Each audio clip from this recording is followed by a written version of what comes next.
Hi guys, it's Rod, and in today's video I'm going to talk about one of my favorite topics, which is email marketing. Yes, I love Facebook marketing too, but email marketing is very, very important. And I recently had something come up with the client where we were able to lift their email deliverability rates from 15.3% to 50.5%.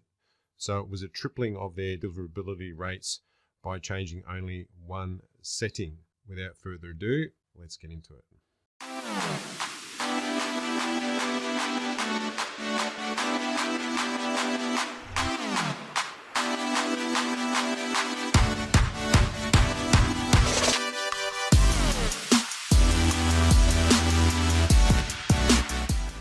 Now, as usual, if you enjoy this content, please go ahead, smash the like button, click subscribe. I really appreciate it. Before I go too far, I just want to say that you are likely not to be able to produce the same results with your deliverability as what I'm going to show you here. However, some of you may have a setting in your DNS record set up incorrectly, and this may be negatively impacting your email deliverability.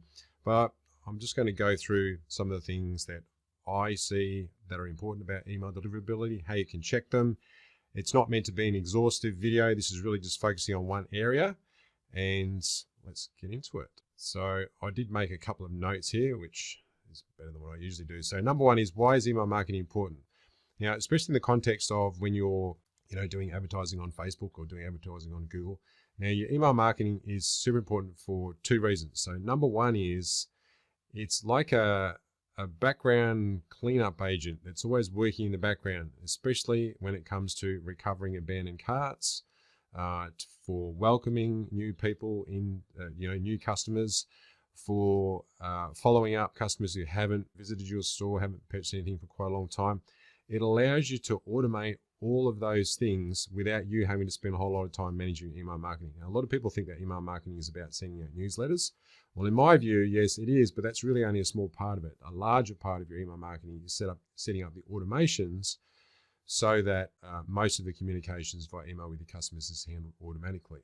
Now, the reason why you do that is because of the fact that you are going to be missing out on a lot of revenue if you don't. So just to illustrate, I'm just going to go through each of just a number of the clients in our Klaviyo installation here. Now, it's all about the percentage of revenue that comes from flows. So the flows are all the automated aspects of your email. So that's your abandoned cart follow-up, it's your abandoned checkout follow-up, it's your customer thank you, it's the automations to do with lead capture, sending out coupons to people, following them up if they haven't purchased from your store for quite a long time, etc., etc. So the minimum that you should expect to receive in terms of additional revenue from your email marketing is 10 to 15%.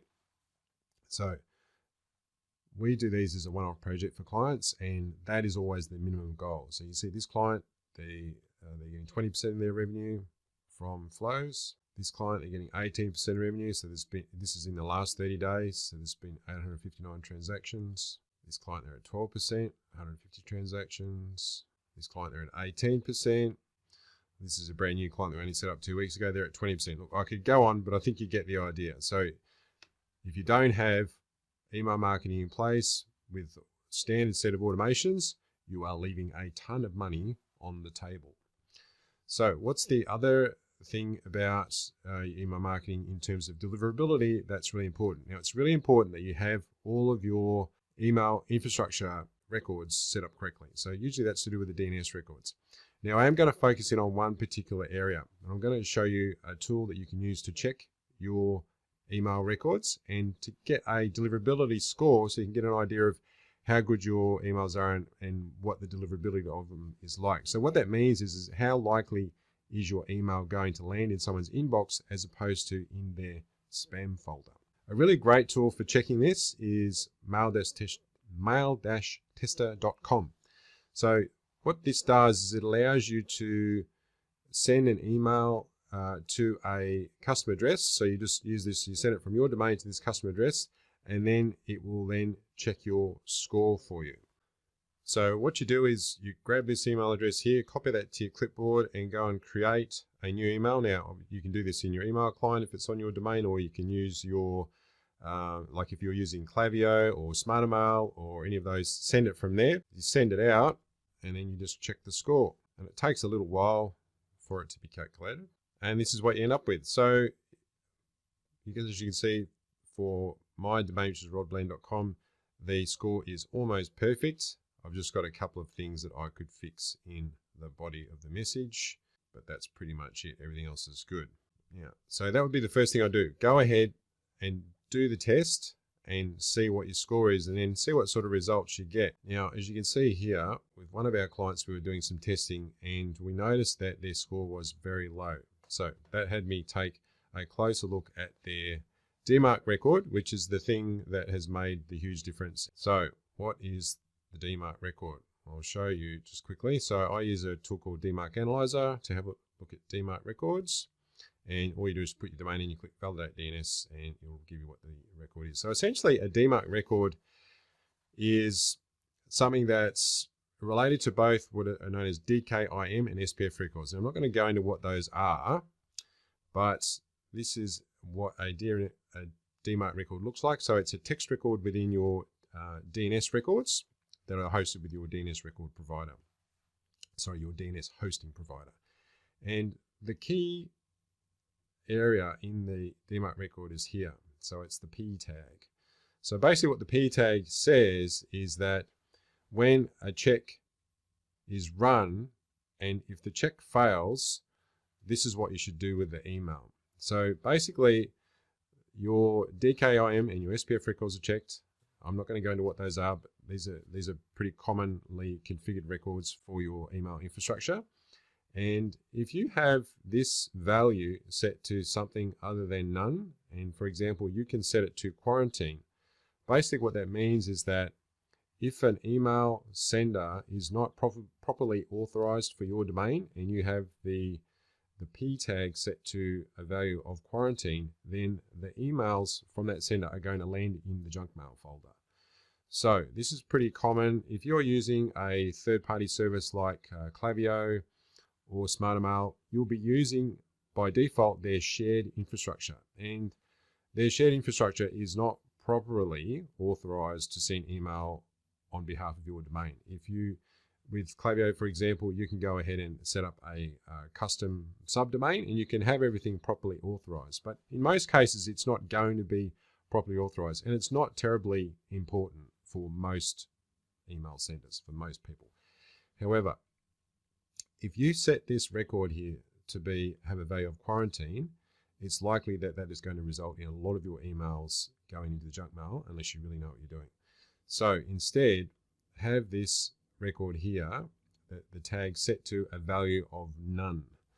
Now, this is what we found with one of our clients who has been, sending out emails for a couple of years, and they found that the open rates were always around about 15 to 17%. No one's ever really thought to have a good look at their email records. So that's what we did when they started with us. And what we found was that before we made this change, their open rate was 15.3%. So out of around about 4,700 people that the email was sent to, they were very engaged recipients. So there are people who had opened emails in the last 90 days, only 15% open. So we were going, okay, what's the problem? This is pretty average result. Now, once we changed the DMARC record, we found that the DMARC record was set to quarantine and it wasn't necessary. This particular client had an issue with their email domain being hijacked a long time ago, and their DMARC record was configured with this more restrictive policy, and that resulted in all the emails, well, a lot of the emails being sent to the junk mail folder. Now, once we fixed that record, the new open rate was 50.5%. So they had a tripling of their deliverability to the exact same set of recipients by changing that one particular record, which is a pretty amazing result. So what's the moral of the story? Definitely check your email records with Mail Tester. This issue won't affect everybody, but in any case, Mail Tester will point out some things that you could fix in your emails. The idea is that you want to really try to drive up that deliverability score as much as you can and improve your overall deliverability rates. That's really it for this video. I hope you enjoyed this content and you found it useful. Maybe someone out there will have this issue and you'll be able to fix it, or maybe you'll be able to fix it for one of your clients and you'll be able to really improve their deliverability rates. Now, DMARC records, setting them the policy from quarantine to none isn't something that you should do, willy-nilly. I'm not saying that that is a panacea for everything, and those records are there and they do serve a purpose, but for most people, having it set to none is fine.